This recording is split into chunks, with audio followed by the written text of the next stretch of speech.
ازيك يا سلمى؟ الحمد لله. تعالى يا زياد. عامل ايه يا حبيبي؟ الحمد لله بخير. نمت كويس؟ الحمد لله. مس لارا، انتوا لسه ليه ما نزلتوش؟ وانتي يا ليان ليه ما نزلتيش؟ يلا يلا عشان نلحق ننزل. يلا يا حبيبي، روح انت وانا هحصلكم. يلا يلا. اوكي يلا بينا. ايه يا حبيبتي، في ايه؟ مس لارا، نعم. هي ممكن تكون البنت اللي بتخاف هي اللي خطفت شخص؟ ممكن تبطلي بقى تفكري في الموضوع ده وتنسيه خالص. روحي العبي مع اصحابك وانبسطي وفرفشي كده. يلا حبيبتي، يلا فرفشي، يلا فرفشي انبسطي.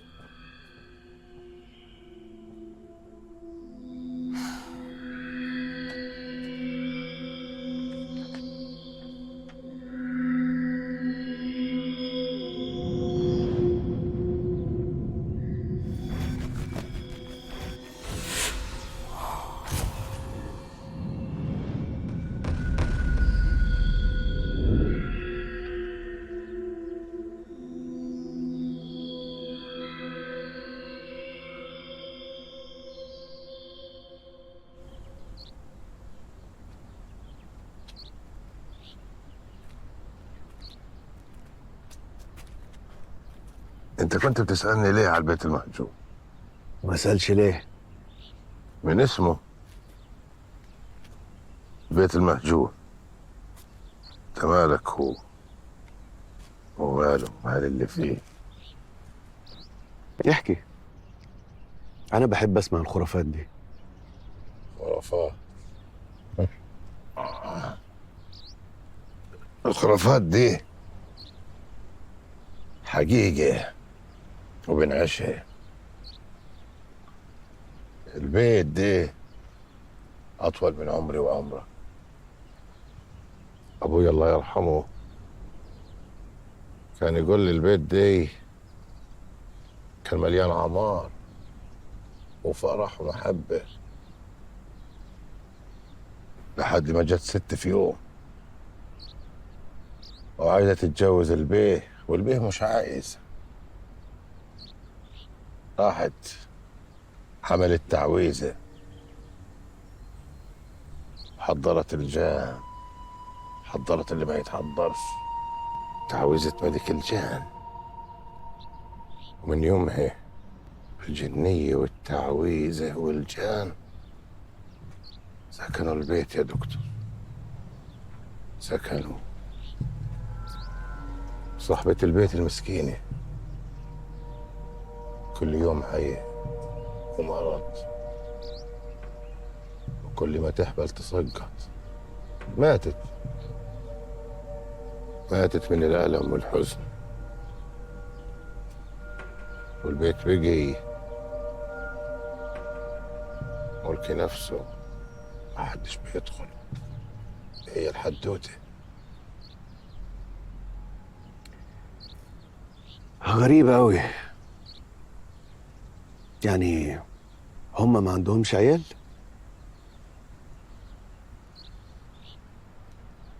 يا دوبك. رايح فين؟ الليل يا دكتور، الليل ما تأملوش. عايز أكل العيال بلح.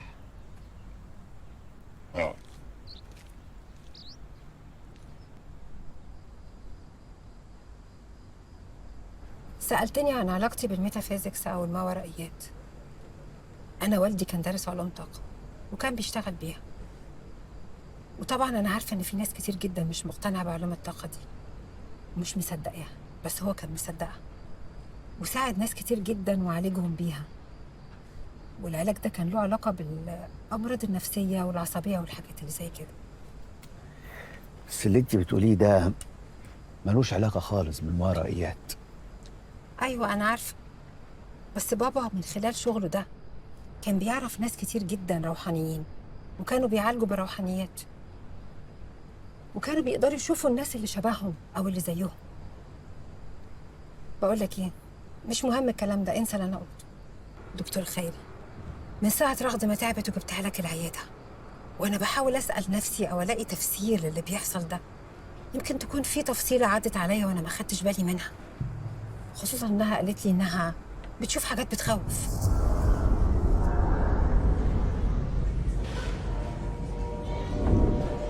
مالك يا حبيبتي؟ انت كويسة؟ أنا بشوف حاجات بتخوف. حاجات ايه اللي بتشوفيها؟ يا حبيبتي هتبقى كويسه ان شاء الله. ان شاء الله. سلامتك يا حبيبتي. أنا عايزة مامي، أنا عايزة مامي. ما تعيطيش، بتعيطي ليه؟ بس هم زمانهم جايين دلوقتي، هيجوا عشان ياخدوكي، ما تعيطيش. مش هتيجي، هي مش عاوزاني. ليه بتقولي كده؟ دي مامتك، لما تعرف ان انتي تعبانه هتجيلك تاخدك على طول. ما تعيطيش. عايزه ايه طيب؟ يا حبيبتي الحقني. بس طيب خلاص ما تزعليش، ما تعيطيش. بس بس بس يا حبيبتي ارتاحي. خير، رغد مالها؟ ابدا مفيش حاجه. انا كتبت لها على شويه تحاليل عشان نشوف الانيميا ونشوف شويه حاجات تانية كده. هي البنت كانت عايزه مامتها، فبعد اذن حضرتك لو ممكن تكلمها. حضرتك مين؟ انا ميس لارا، مدرسه هنا في المدرسه. مدرسة. يا ريت حضرتك تهتمي بشغلك فقط ومالكيش دعوة بموضوع ماما وبابا. انا ما اقصدش حاجه، بس البنت عايزه مامتها. لتاني مرة حضرتك بتتدخلي في اللي مالكيش فيه. بقول لحضرتك ايه، يا ريت نتكلم بره عشان خاطر رغد. بعد اذنك، اتفضل اتفضل. مش فاهمه انا. ما تسيبنيش، ما تخليهوش ياخدني. ما تخافيش يا حبيبتي، انا معاكي، ما تخافيش. ايه يا حبيبتي؟ في ايه؟ في ايه؟ انت عملت فيها ايه؟ انا ما عملتش حاجه. عاوزاني، مدرية يا بابي، مدرية. هي مين دي يا حبيبتي؟ ما فيش حد في الاوضه غيرنا. الست اللي عايزة تموتني، مدرية يا بابي، امه شكله وحش. تعالي قومي، قومي نمشي. بس. يلا قومي. يلا حبيبي. قومي تعالي معايا. يلا يا روح. قومي يلا. شنطتك فين؟ حاضر حاضر. شنطتك فين؟ هناك هناك. يلا تعالي تعالي. ما تسيبنيش يا مس لارا. ما تخافيش، انا معاكي، ما تخافيش.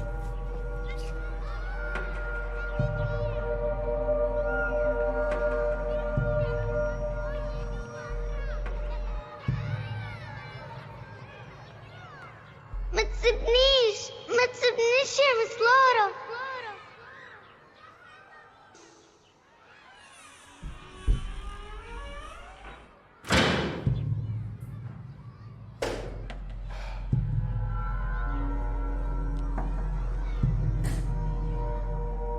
ايه ده؟ موبايل مين ده؟ هي قالت لي ما تسيبنيش، ما تخليهمش ياخدوني، وبعدين بدأت تصرخ، بس انا ما عملتلهاش حاجه. الموضوع حصل براكي، ما تحاوليش تحسسي نفسك بالذنب. بالعكس، انا حاسه بالذنب، ما قدرتش اعمل لها حاجه ولا اساعدها. كان لازم افهم ايه مشكلتها او اسمعها بس بقى.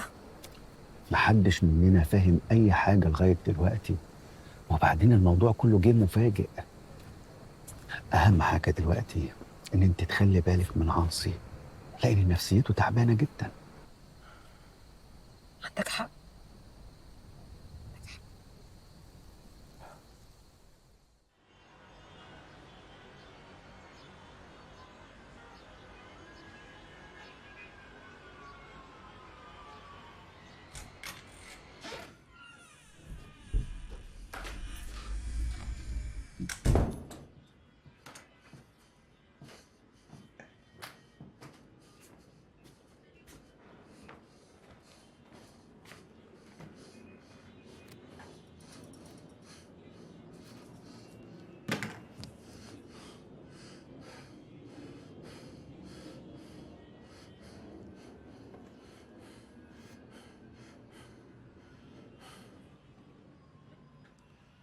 محمود، طمني ضروري. لقيته رغد ولا لسه؟ اول ما توصلوا لها قولوا لي.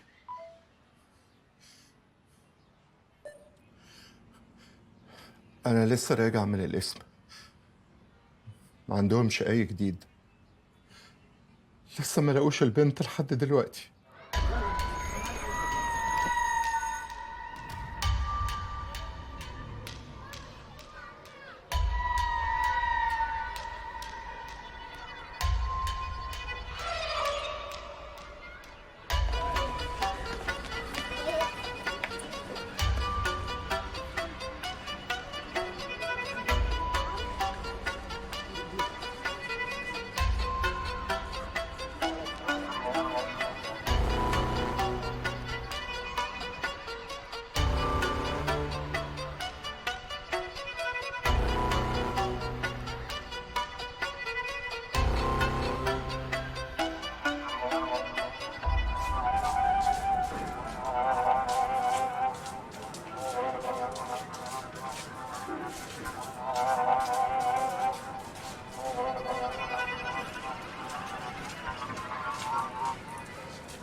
يوه، نسيت الموبايل جوه. تعالي اركبك العربيه. تيجي معايا. تيجي معايا فين؟ انا دقيقه هجيب الموبايل واجي. تعالي اركبي، مش هتاخر. اتفضل. لا مؤاخذه يا دكتور. استاذ محمود. تقريبا نسيت موبايلي هنا. كان في ايدي دلوقتي. ايوه. هو ده. شكرا. بقول لك يا استاذ محمود، كان في تفصيله بس محتاج اتكلم مع حضرتك فيها. يعني بالنسبه لرغد وعاصي، يا ريت تقرب منهم شويه. الاطفال في السن ده بيبقى خيالهم واسع ومحتاجين ان احنا نحتويهم باي شكل. تمام يا دكتور، شكرا. شكرا ليك، مع الف سلامه.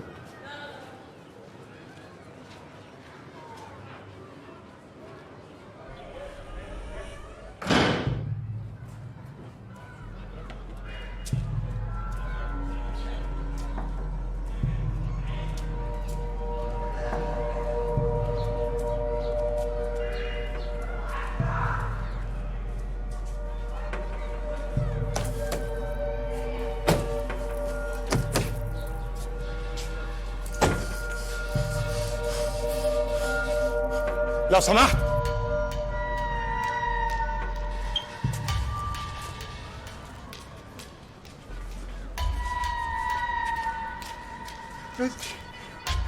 بنتي رغد كانت موجودة هنا قاعدة، وبعدين أنا طلعت أجيب الموبايل من فوق، رجعت ما لقيتهاش، ما شفتهاش. ما شفتهاش بعد ما خرجت مع حضرتك؟ يعني هي ما جاتش ورايا لما طلعت أنا فوق. لا يا فندم، ما دخلتش. يعني إيه ما دخلتش؟ يعني إيه؟ وأنت بتعمل إيه هنا؟ يعني إيه ما شفتهاش؟ ده أنا ما يكفينيش المدرسة دي كلها لو جرى لها حاجة. رغد يا رغد، رغد يا رغد. ملهاش اي اثر في المدرسه، دورنا في كل حته برضه ما لقيناهاش. وانا زي ما قلت لحضرته قبل كده، هي اصلا ما رجعتش المدرسه. يعني ايه؟ يعني بنت اتخطفت من قدام المدرسه؟ يا استاذ محمود، ما يصحش كده. احنا برضو كمدرسه عايزين نعرف البنت فين وحصل لها ايه. عموما انا بلغت الشرطه وهتيجي تشوف القرف اللي بيحصل في المدرسه دي. ملوش لازمه ابدا الكلام ده يا استاذ محمود. حضرتك استلمت البنت من جوه المدرسه، يعني البنت اختفت وهي معاك بره. وزي ما قال لك مستر ادهم، احنا قلقانين عليها اكتر منك وكمان زياده. دي بنتنا ولازم نعرف ايه اللي حصل. هي كانت طول الوقت بتسأل على مامتها، يمكن تكون راحت لها. اطمن ان شاء الله هتلاقيها. مامتها مش موجوده، مامتها مسافره بره مصر.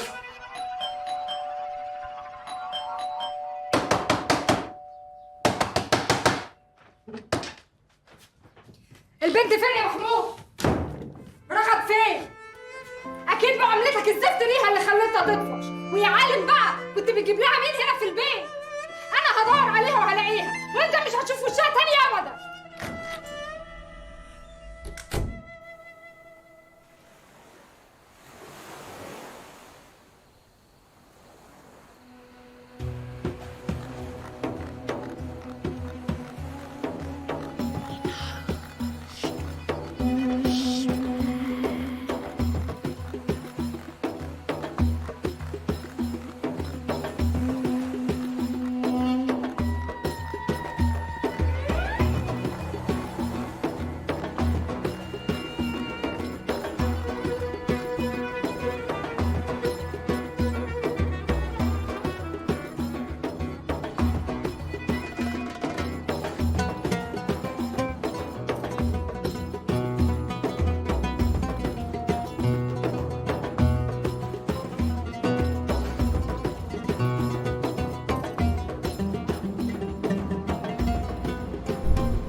يلا بقى ناكل مع بابي.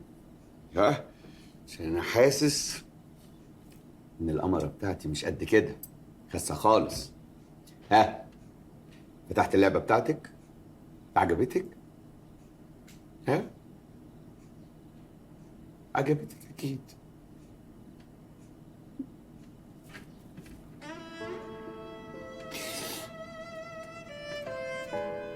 وحشتيني قوي يا نسمة، وحشتيني قوي يا بنتي. صدقيني انا عملت اللي بعمله دوت عشان اشوفك او اسمع حتى صوتك.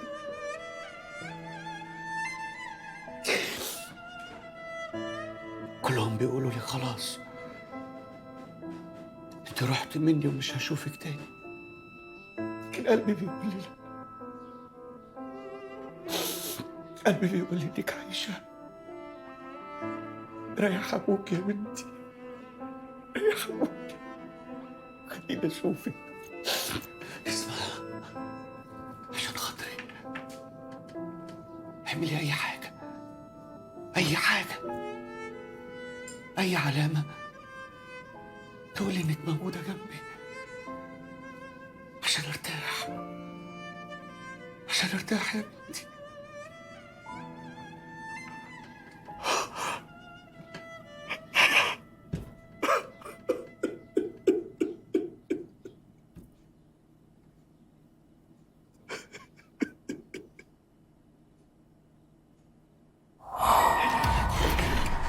عايزين مني ايه؟ عايزين مني ايه؟ انا مش عايز اشوفكم. عايزين مني ايه؟ انا مش عايزكم انتوا بتطردوني ليه؟ انا عايزها هي، عايزها هي، عايزها هي.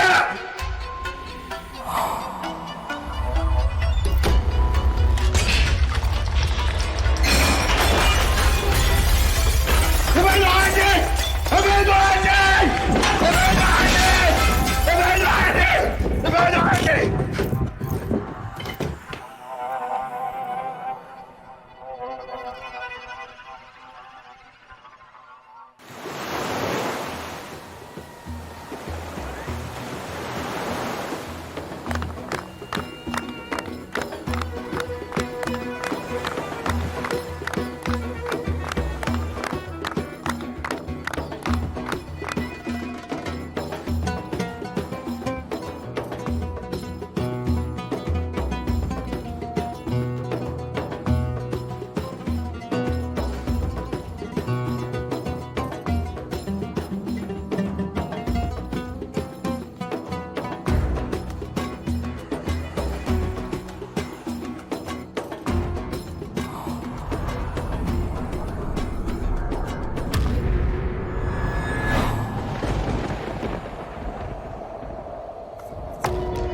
الشجرة هتاكلكوا كلكوا وانت الصحراء هتبلعك. مين اللي دخل الست دي هنا؟ طلعوها بره يا بيدر، بيدر يا بيدر. ما تخافوش يا اولاد، ما تخافوش.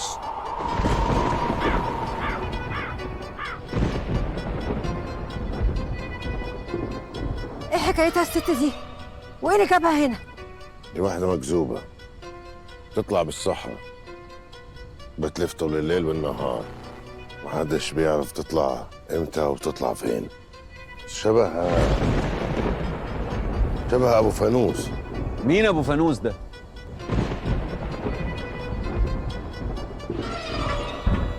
مش في عندكم حدوتة بتقول عن الدقة بتاعت الترعة؟ أبو فانوس بنور الفانوس، يخليك تمشي وراه في الصحراء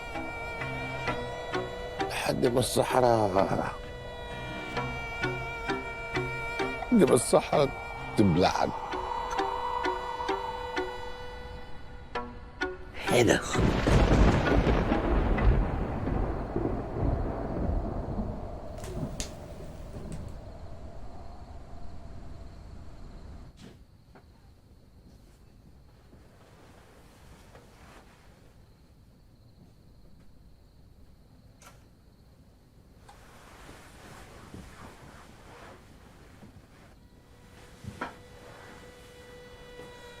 دي واحدة مكذوبة شبه أبو فانوس.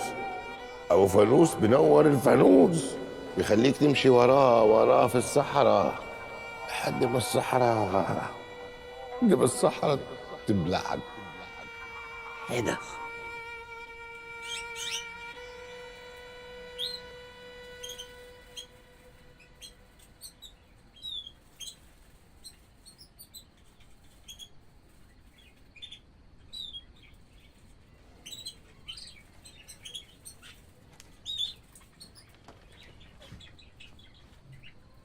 يا حبايبي، مش عارفين تناموا؟ انا كمان مش عارفه انام. طب ايه مالكم؟ عايزين تاكلوا؟ ايه ده؟ ما عندكوش اكل؟ يلا تاكلوا بقى وتناموا.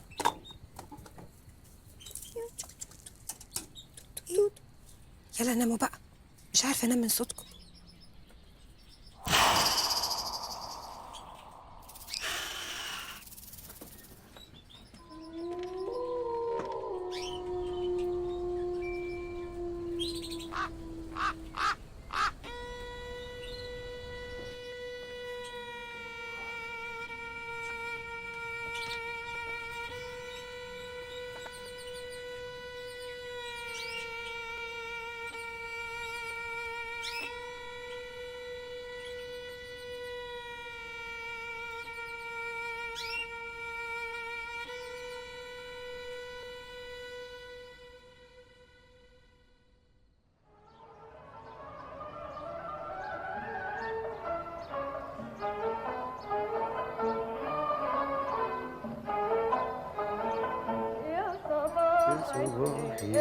يلي معانا يلي معانا الجو جميل وصحانا. صباح الخير يا بابي. يا صباح الفل يا عيون بابي، احنا جينا في وقتنا. يلا يلا قطمه صغيره شاي بلبن اللي احنا بنحبه. يلا يلا. اها ايوه حلوه قوي. كل يوم كل ما اصحى لازم تاكلني كده. ايوه. وبعدين ايه كل ده؟ انا عايزه اتنين بس. ايوه لا ما هو ادي سندوتشين اهو، بروتين ونشويات، هيبقى ناقص سندوتش واحد شويه فوسفور.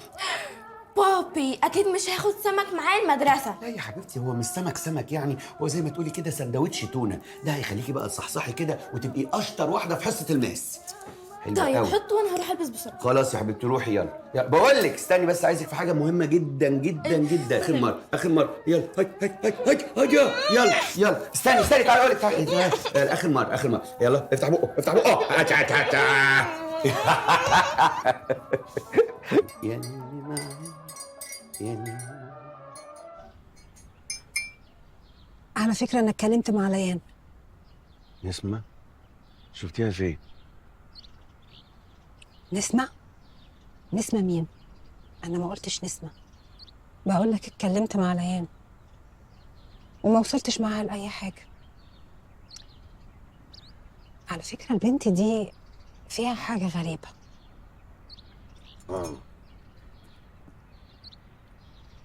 وليه بتقولي عليها غريبه؟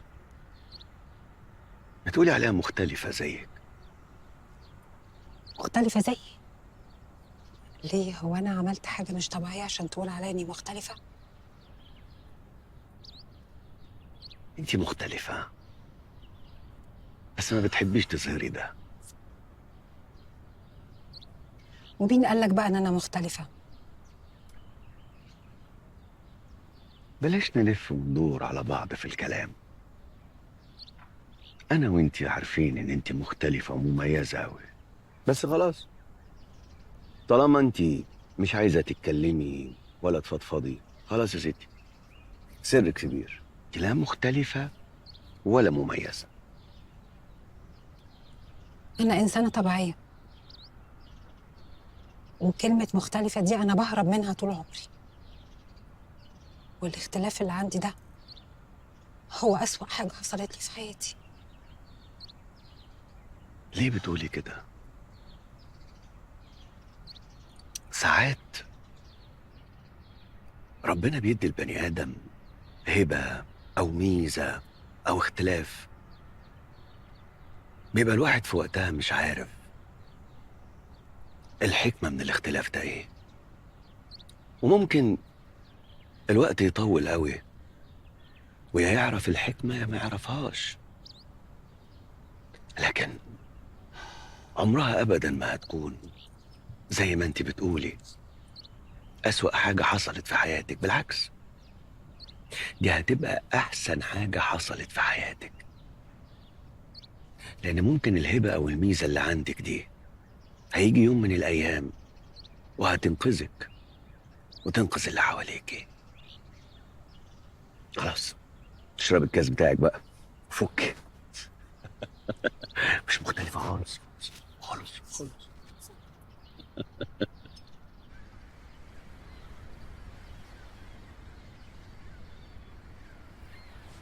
فارس ازيك؟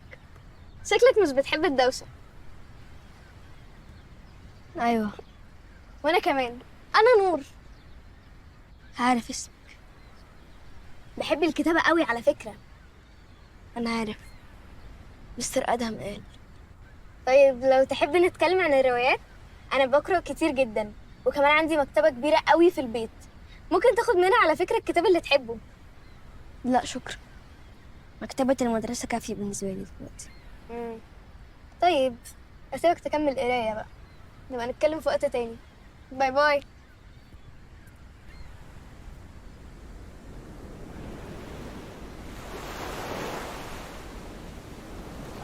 ايه يا عم بقى المود اللي انت فيه ده؟ ما تفك بقى، عايزين نتبسط.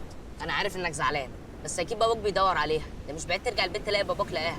فك بقى وعيش. عصي، انت عارف ان انا المفروض ما كنتش هطلع الطلعه دي، ولولا تبرعات بابا المدرسه انا ما كنتش طلعت، فما تنكدش علينا وعليك. انا عايز العب اللعبه دي تاني. ايوه كده، هو ده عصي اللي انا اعرفه. لا لا يا عاصي، انا مش هلعب اللعبه دي تاني.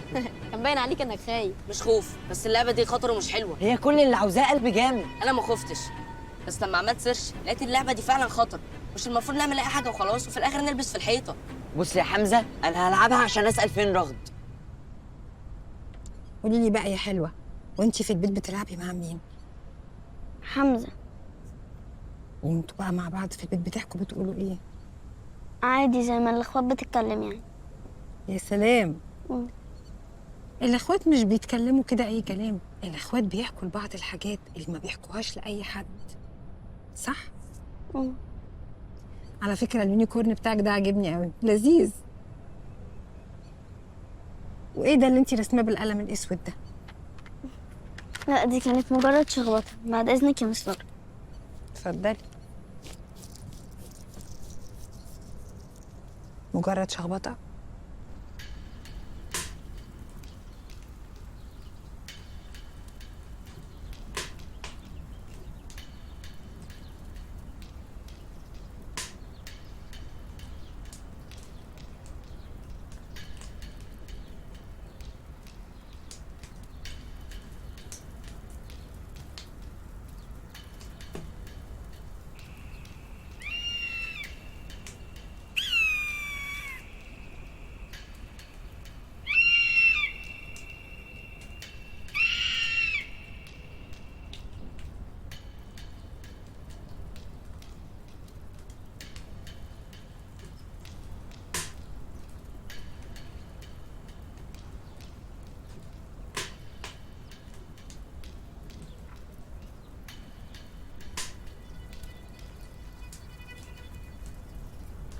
دي واحدة مكذوبة شبه أبو فانوس. أبو فانوس بنور الفانوس، بيخليك تمشي وراه في الصحراء لحد ما الصحراء تبلعك. هنا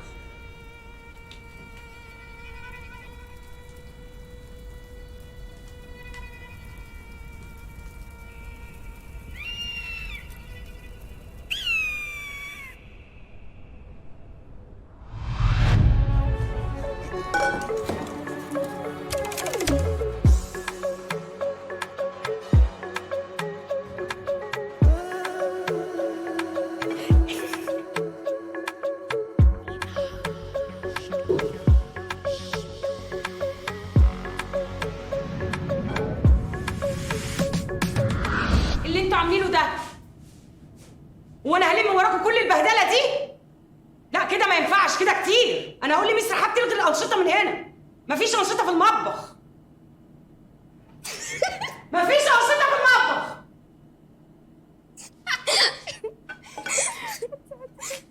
خدت بالي لما تيجي تتكلمي مع فارس. ايوه غريب جدا، منطوي مش عايز يعمل صحاب خالص، مكتفي بالكتاب صاحب يا جماعه، عادي يعني. عندك حق تقولي الكلام ده، ما انت نفس العينه طول اليوم بالورقه والقلم، قرفتينا. رفايدة، عاوزك ثواني. نعم. عاصي عاوز يلعب اللعبة تاني. تاني؟ بعد كل اللي حصل ده؟ ايوه، هو فاكر لما يلعب اللعبه هيعرف مكان رغد فين. طب هو قال لك اني هكون معاكم؟ لا، بس بصراحه انا عارفه ان انت بتفكري صح، وان انت هتقولي لنا نعمل ايه. طيب اوكي، سيبني افكر. كان عايز ايه؟ موضوع طويل كده. باختصار يعني ان عاصي عايز يلاقي اخته. انا الصراحه استغربت، لانه طالع معانا وهو اصلا ما عندوش اي حاجه. واستغربت اكتر لما لقيته ان هو اخو البنت اللي اتخطفت. ايوه، يعني هو برضو عايزك في ايه؟ عادي يعني، هلعب معاهم لعبه هبله كده ملهاش لازمه اصلا. يلا حطي.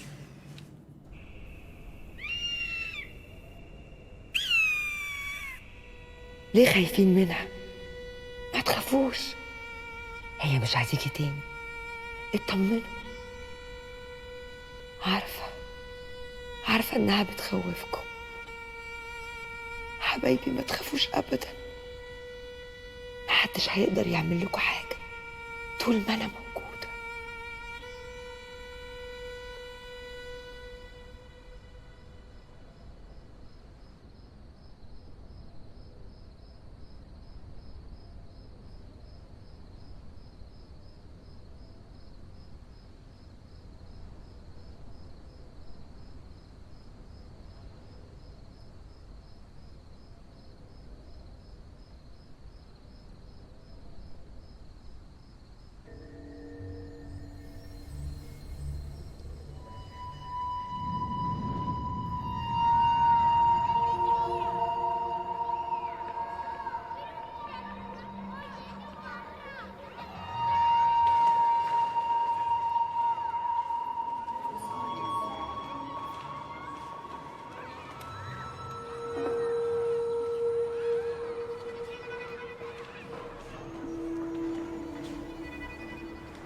رغد، انا حاسس بيكي.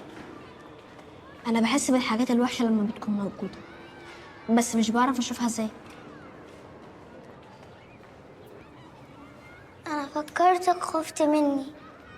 لا ما خفتش، بس انتي ممكن تحكي لحد كبير عشان ممكن يساعدك.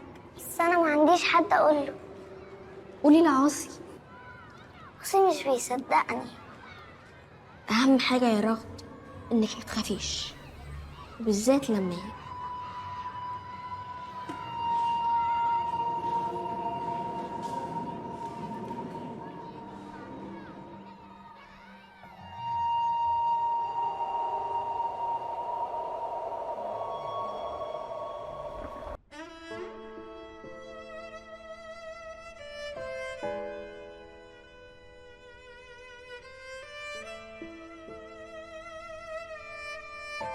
القدر. كل السنين اللي فاتت وانتي بتحاولي تهربي من اللي ربنا كاتبه ليكي، عشان تيجي دلوقتي وتواجهي كل اللي فات من حياتك.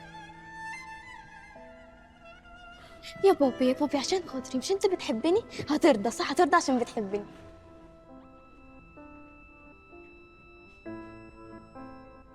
ليه اتحطيت في الموقف ده؟ ليه بنتي تروح مني بالشكل ده؟ راحت مني في لحظة. اشمعنى انا؟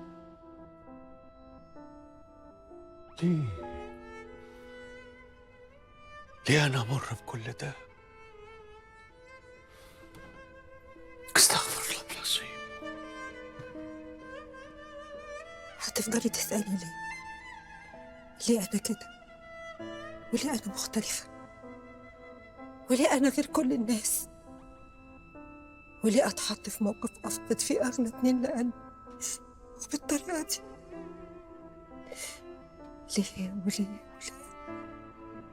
أسئلة كتير قوي ملهاش إجابة.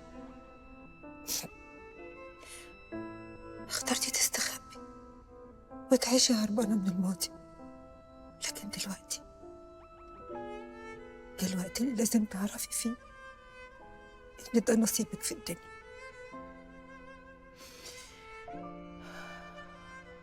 ارضي بيه.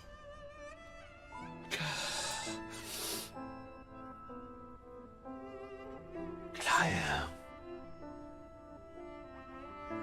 بتفرض علينا مواقف صعبة،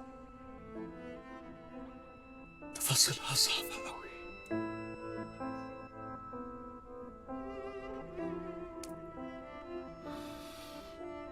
أوي. إيه القلب اللي يتحمل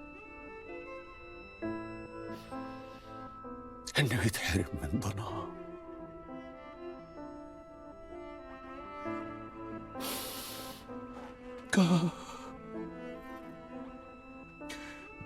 يا بنتي، قلبي بيوجعني عليك أوي. كل ما افتكرك نفسي اشوفك وامسك ايديكي واحضنك واطبطب عليكي واكل بايديا.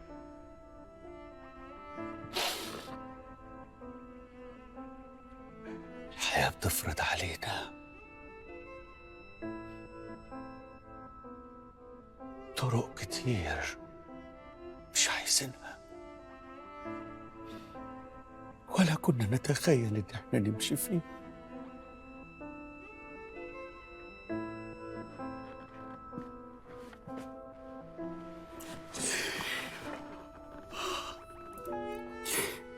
يا بنتي، عشتيني. ترجعي لقلب ابوكي وحضنه. صح صح، انا متأكد هترجعي.